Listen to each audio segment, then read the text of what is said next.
Think renting is cheaper than buying? Think again. Today, we're exposing the hidden cost of renting that most people don't even consider and how they could be costing a lot of money. I'm Ricardo Lopez with Marisol Properties, and I help buyers and renters make informed decisions in real estate. If you're thinking about renting or you're currently a tenant, this video is for you.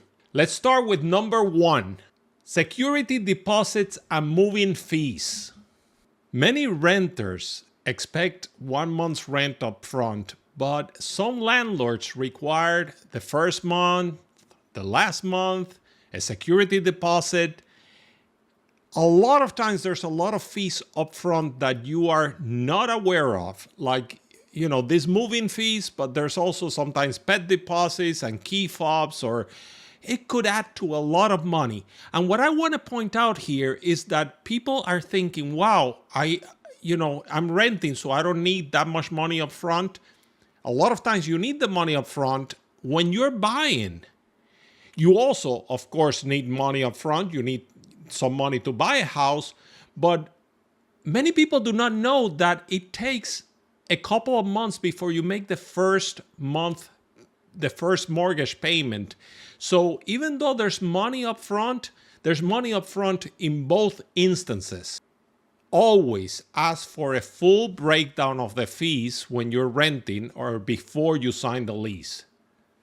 Let's go to number two. Rent increases and lease renewal cost. Unlike a fixed mortgage, rent can increase every year, often with little notice. Some landlords charge renewal fees just to sign a new lease. So that's something that you gotta keep in mind, that the rent is not a fixed amount that it would be like a fixed payment on a mortgage. Now, you can negotiate the lease terms, and this is something that you should be able to do up front. And when we're helping you in rent, we can help you with that as well. Number three is utilities and hidden service fees. Now, some rentals don't include the water, trash, or even maintenance services. Apartments may charge for a fee for a package locker or for parking. You may get extra fees if you have your own assigned parking, pest control. So it is very important that you check the fees carefully. What is included and what is an extra charge? Number four is renter's insurance. Many landlords require renter's insurance, which can add $10 to $30 per month. It doesn't cover everything. If you have expensive items, you might need additional coverage. It is important to shop around for the best renter's insurance rates to save money. Number five is non-refundable fees and maintenance cost. Now, I'm not talking about maintenance in the sense that they are charging you extra for maintenance. This is maintenance of things that you need to do. There may be some minor repairs like replacing blinds, carpet stains, things like that you're expected to take care of.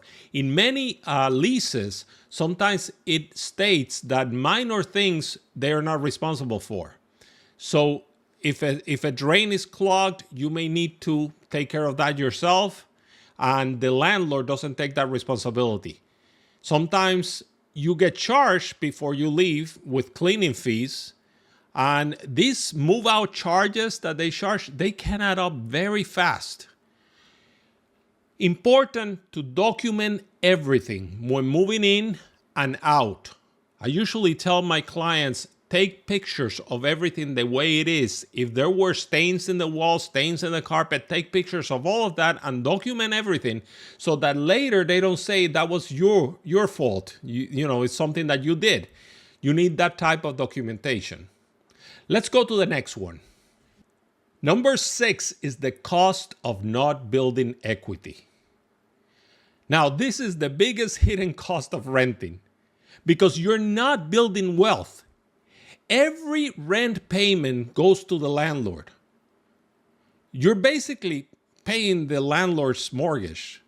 You're not paying down your mortgage.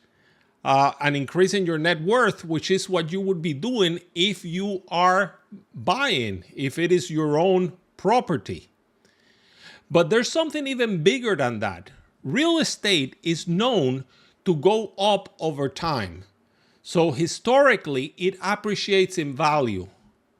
Home prices increase, meaning that homeowners don't just pay down their loan, they also profit from the rising property values.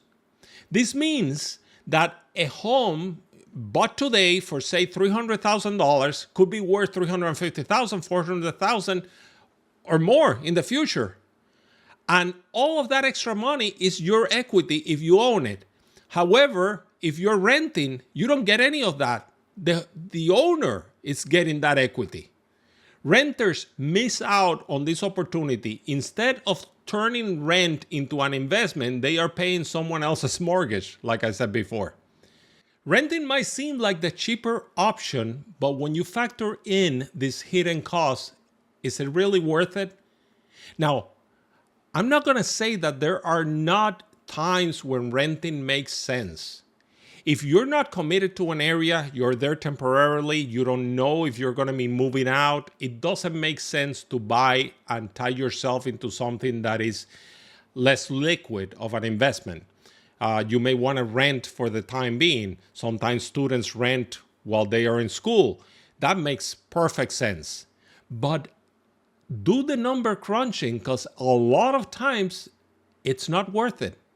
If you're curious whether buying is a smarter financial move, reach out. I would love to help you.